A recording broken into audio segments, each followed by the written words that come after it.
So today we're checking out the LOUPEDECK CT.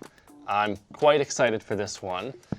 Basically what this is a control surface, which is supposedly better than using a keyboard and mouse. Here we go. Oh, it's nice. Is integrated with, well, let's find out. I don't actually know.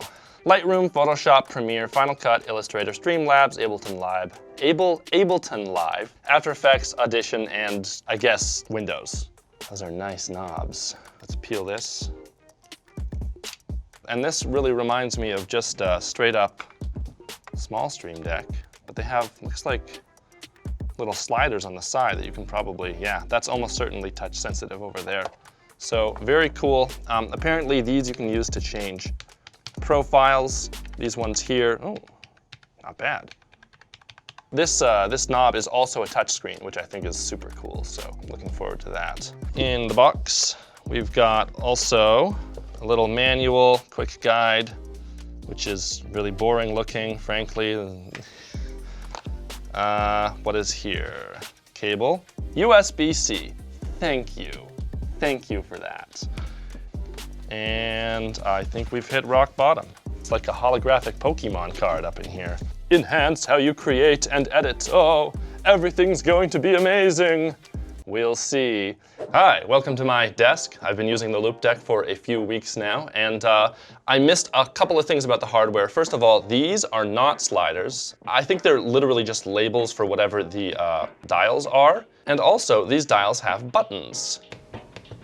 Also, this one is pretty difficult to keep your finger on because you don't want to slip off onto the touchscreen and you don't want to slip off to this side. It can be hard to use. It's okay. The little stops on here, I think that's called like a ratcheted dial. Listen to that. And then this one is not ratcheted. That's just a smooth dial. Keep in mind, I've only been using this thing for Premiere and Photoshop. It does support other applications. I don't know how good or bad it is in those. I can only give you my experience. And my experience is, I don't like this thing. I don't like it. The software feels very unfinished. I actually had to check to see if this was a Kickstarter project, and I was on the beta software. I'm not. When I'm in Photoshop, for example, and I hit Control-Shift-I, it just automatically brings me to the LOUPEDECK and opens up this, this inspect element thing, because this is like Chromium-based or whatever. It's like a debugging thing. And it's also just like very slow to use, and sometimes the actions will like appear and disappear seemingly at random because it's so slow to update. If you search for a command, let's do audio keyframes. See, come on, searching really slow.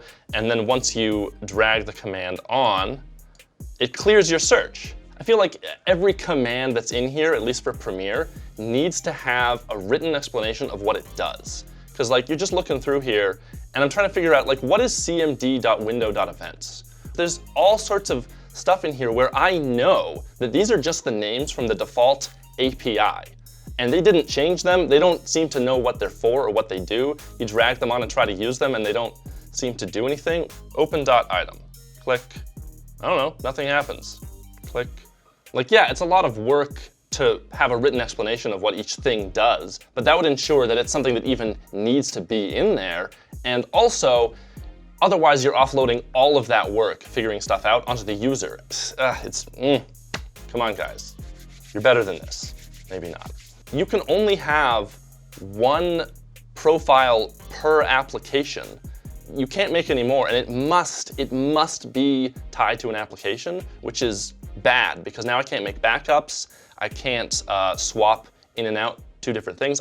A lot of the software is just, it's hard to figure out even with the manual. And by the way, they don't tell you that there is actually a manual, not just for the LOUPEDECK software, but also for like Premiere, there's one for Photoshop. Like this is great, but it's not in the Quick Start guide. Despite how confusing the software is to use, it's also not nearly customizable enough. You can't change the sensitivity of dials. You can't change the direction of dials. Which way is going to increase the number versus decrease. You cannot change an acceleration curve. The small or the big dials can't do it. You can't change what icon or text appears next to the dials. You can change what happens when you click the dials if you know that you have to click over here on the press, which took me a while to figure out. Also, you cannot change the icon or color or image or text on any of the touchscreen buttons or the touchscreen itself. And the worst part is that for a lot of the functions that they have, they don't have an icon, or sometimes the names are all the same. This is one of the biggest strikes against the LOUPEDECK CT. Like, I assumed that you'd be able to do it like you can for the Streamdeck. With the Streamdeck, you can put whatever text and whatever icon you want. And here's another big strike against them. You cannot open or activate any given application that you want. You are stuck with the ones that they've pre-selected for you. From the Streamdeck, you can totally do it. Just open and app file, and you can choose whatever you want anywhere on your system, including auto hotkey scripts. That's like the main thing that I use the Streamdeck for. More stuff you can't do. There are these 1, 2, 3, 4, 5 buttons that you cannot customize. You cannot change them. Also, you can't change the RGB of any of the buttons at all, the physical buttons. No, they're stuck with the default colors. Honestly, for most of the stuff that this thing can do, it's usually better to just use the keyboard. Honestly, because your hand is already on the keyboard, you already have all the muscle memory, and like the physical feedback of pressing a key, releasing a key, and you know that an action has been sent, that's better than the haptic feedback on the LOUPEDECK CT. Because get this, when you touch it at all, you just touch it, listen. It makes a vibration. But that doesn't mean that it's done anything. It's done nothing. It always vibrates when you touch it, even though the action only happens when you release. So the vibration is doubly useless. It's telling me something has happened when nothing has happened, and then it tells me that something's happened when it has happened, but I can't feel it. Ugh. It's even worse on this thing here. I don't know what it's trying to tell me. Listen.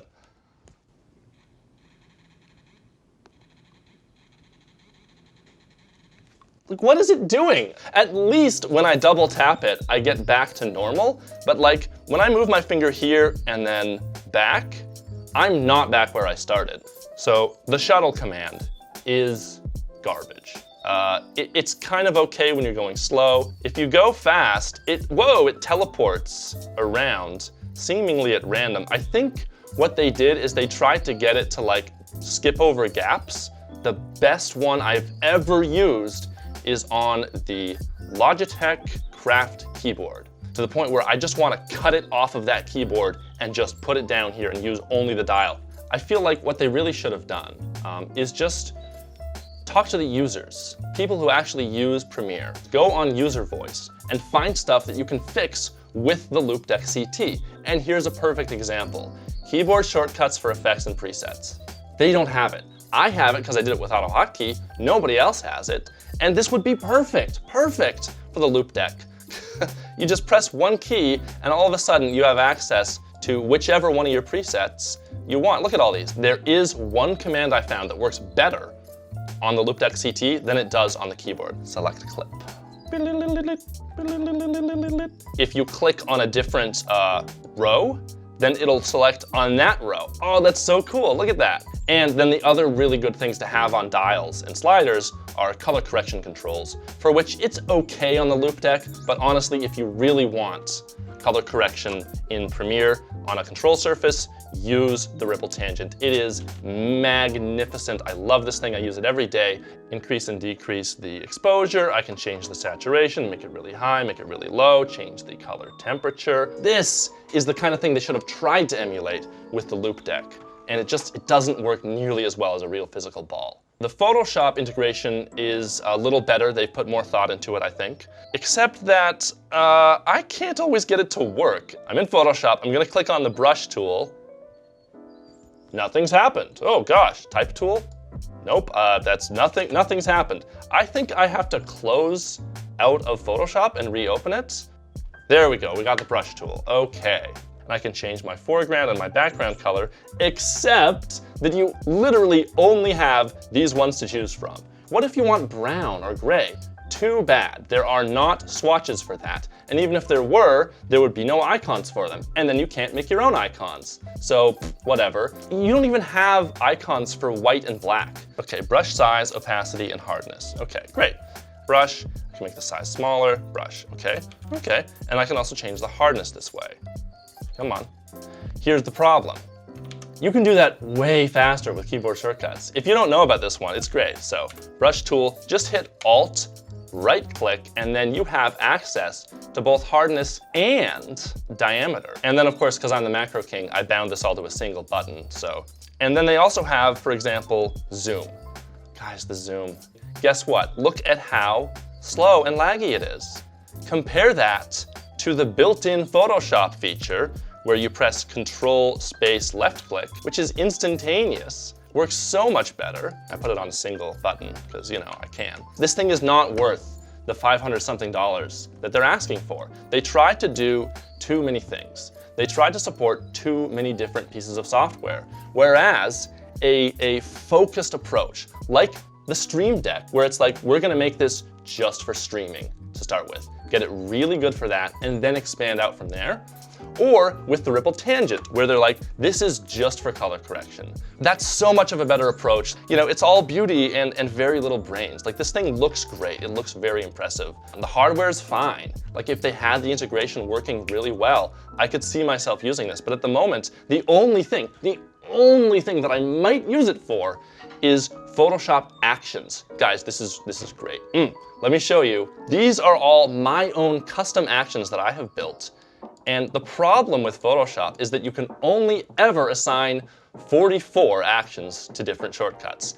Whereas, because the LOUPEDECK CT has API access to Photoshop, they are directly integrated. There's no need to go through a shortcut. I can have unlimited actions on here. Check it out.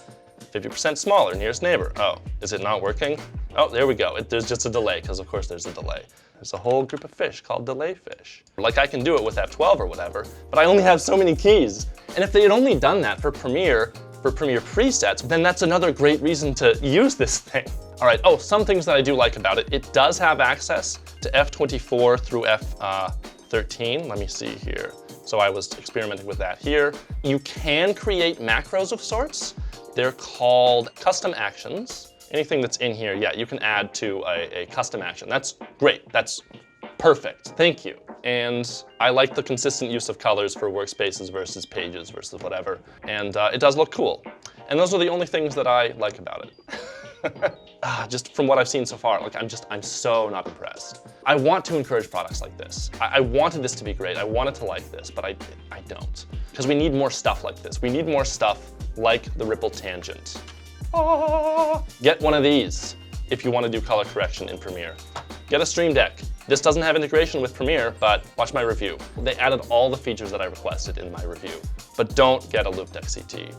Maybe when they fix the software, but I've been waiting for the Palette Gear guys to fix their software and make it a lot better. I've been waiting for years. I don't use these things because it has a lot of similar problems to the LOUPEDECK CT. They tried to bite off more than they could chew. However, they do have a brand new system coming out soon, which maybe I will get to review on Short Circuit. We will see. So make sure you subscribe. Bye.